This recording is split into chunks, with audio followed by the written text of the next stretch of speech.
आज की कक्षा में आप सभी विद्यार्थियों का स्वागत। पीछे के वीडियो में हम जिस विषय का अध्ययन कर रहे थे वह विषय है गिरिधर कविराय कृत कुंडलियाँ।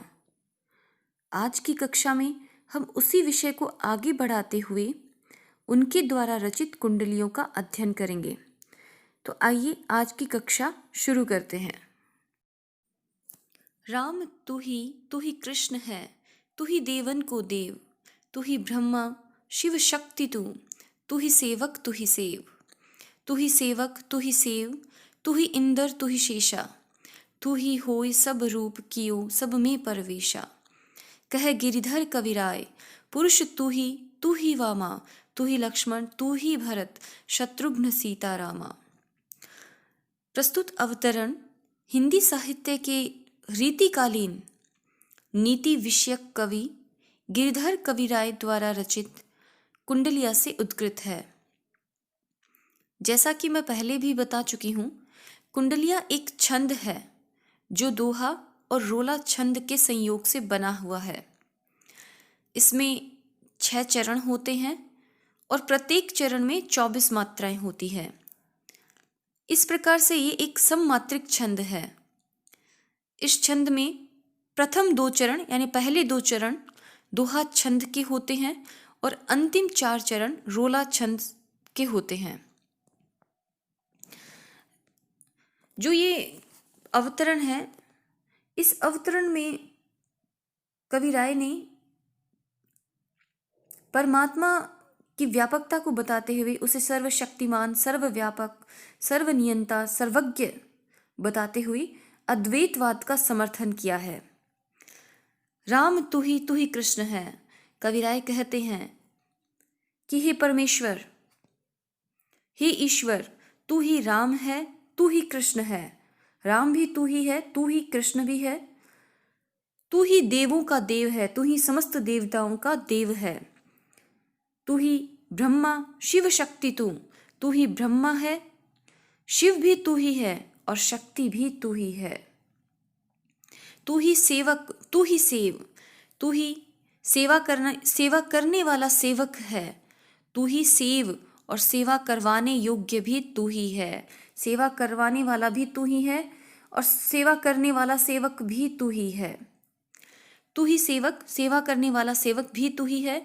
तू ही सेव, तू ही सेवा करने योग्य है, तू ही सेवा करवाने योग्य है, सेव्य है। तू ही सेवक, तू ही सेव, तू ही सेवक तू ही सेव, तू ही सेवक तू ही सेव। कुंडलिया छंद की एक विशेषता होती है कि इस छंद में दूसरे चरण का उत्तरार्ध, ये दूसरा चरण है और ये दूसरा चरण है, उस चरण का उत्तरार्ध तीसरे चरण का पूर्वार्ध होता है। ये तीसरे चरण का पूर्वार्ध है, ये तीसरा चरण है, ये दूसरा चरण है। कुंडलिया छंद की एक विशेषता होती है कि दूसरे चरण का उत्तरार्ध तीसरे चरण का पूर्वार्ध होता है।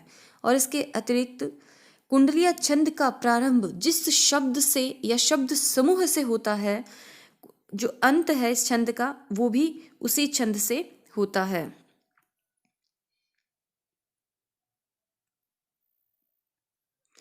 ये देखिए रामा और राम, यानी कि कुंडलिया छंद की एक विशेषता होती है कि इसका जो दूसरा चरण है, दूसरे चरण का उत्तरार्ध तीसरे चरण का पूर्वार्ध होता है और जिस शब्द या शब्द समूह से कुंडलिया छंद प्रारंभ होता है, छंद का अंत भी उसी शब्द या शब्द समूह से होता है। जैसे कि इसमें भी आप देख सकते हो, तू ही सेवक तू ही सेव और तू ही सेवक तू ही सेव, दूसरे चरण का उत्तरार्ध तीसरे चरण का पूर्वार्ध। इसी प्रकार से छंद का प्रारंभ राम शब्द से होता है और छंद का अंत भी राम शब्द से ही हो रहा है। तो हम आगे बढ़ते हैं। तो जो कविराय हैं वो ईश्वर की सर्वव्यापकता को बताते हुए, उसे सर्वव्यापक बताते हुए, उसे सर्वनियंता बताते हुए, सर्वज्ञ बताते हुए, सर्वशक्तिमान बताते हुए कह रही हैं कि तू ही सेवक है और तू ही सेवा करवाने वाला है, तू ही सेवा करवाने योग्य है। तू ही इंदर तू ही शेषा, तू ही इंद्र देवता है, इंद्र देवता भी तू ही है। स्वर्ग लोक का राजा भी तू ही है, तू ही देवराज इंद्र है। तो पाताल लोक में रहने वाला, जिसके फन पर ये धरती टिकी हुई है, वो शेषनाग भी तू ही है। तू ही स्वर्ग में रहने वाला इंद्र है, तो तू ही पाताल लोक में रहने वाला शेषनाग भी, हे परमेश्वर, तू ही है। तू ही स्वर्ग लोक का राजा है, देवराज इंद्र है, और तू ही पाताल लोक में रहने वाला शेषनाग है, जिसके फन पर ये धरती टिकी हुई है। तू ही होए सब रूप, तू ही सृष्टि के समस्त रूपों को धारण करने वाला है। तू ही होए सब रूप, यानी तू ही सृष्टि के समस्त रूपों को धारण करने वाला है और सब में प्रवेशा, और तू ही सभी पदार्थों में प्रविष्ट है। अर्थात सर्वत्र एवं सभी पदार्थों में तू व्याप्त है। हे परमेश्वर, सारा जगत तेरा ही प्रतिरूप है। तू ही कण कण में व्याप्त है। इस सृष्टि के समस्त रूपों में तेरी ही छवि विद्यमान है। तू ही होए सब रूप, तू ही समस्त रूपों में समाया हुआ है। तू ही समस्त रूपों को धारण करने वाला है। कियो सब में प्रवेशा, और सभी में, सभी पदार्थों में तू ही प्रविष्ट है। यानी कि सर्वत्र एवं सभी पदार्थों में तू व्याप्त है। तू ही कण कण में व्याप्त है। समस्त रूपों में तेरी ही छवि विद्यमान है। यह जगत, समस्त जगत तेरा ही प्रतिरूप है। कह गिरधर कविराय, पुरुष तू ही वामा। गिरधर कविराय कहते हैं कि तू ही पुरुष है और तू ही स्त्री है। वामा स्त्री है और तू ही पुरुष है। तू ही पुरुष है, तू ही स्त्री है, तू ही लक्ष्मण है, तू ही भरत है, तू ही शत्रुघ्न है, तो तू ही सीता और राम है। अर्थात सब कुछ तू है, सब तुझ में ही समाया हुआ है।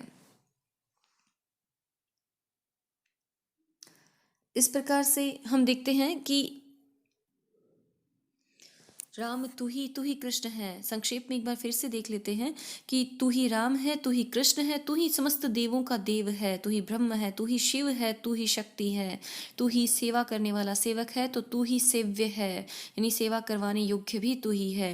तू ही सेवक है, तू ही सेव्य है, तू ही इंद्र है, तू ही शेषनाग है, स्वर्गलोक का राजा देवराज इंद्र भी तू ही है। तू ही पाताल लोक में निवास करने वाला शेषनाग है। तू ही होए सब रूप, तू ही समस्त रूपों में प्रविष्ट है। सब में प्रवेशा, तू ही समस्त पदार्थों में प्रविष्ट है। सर्वत्र एवं सभी पदार्थों में तू व्याप्त है। आगे गिरधर कविराय कहते हैं कि तू ही पुरुष है, तू ही स्त्री है, तू ही लक्ष्मण है, तू ही भरत है, तू ही शत्रुघ्न है, तू ही सीता और राम भी तू ही है।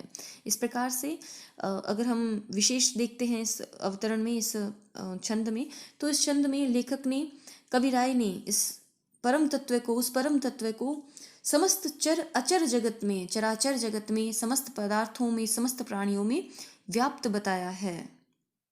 लेखक कविराय मानते हैं कि संपूर्ण जगत ईश्वर से सब ओर से आच्छादित है। पूरे विश्व में वही समाया हुआ है। वह सूक्ष्म से सूक्ष्मतम है, वह सूक्ष्म से सूक्ष्मतर है, और महान से महानतम भी वही है। वही ईश्वर है, वही अल्लाह है। खुदा भी वही है तो गॉड भी वही है। वह सर्वशक्तिमान है, सर्वव्यापी है, सर्वनियंता है, सर्वज्ञ है। अद्वैतवादी चिंतन की सशक्त अभिव्यक्ति इस छंद में हुई है। इसके अतिरिक्त कुंडलिया छंद है। व्याकरणिक दृष्टि से देखा जाए तो कुंडलिया छंद है और अनुप्रास अलंकार का प्रयोग हुआ है। आज के लिए बस इतना ही।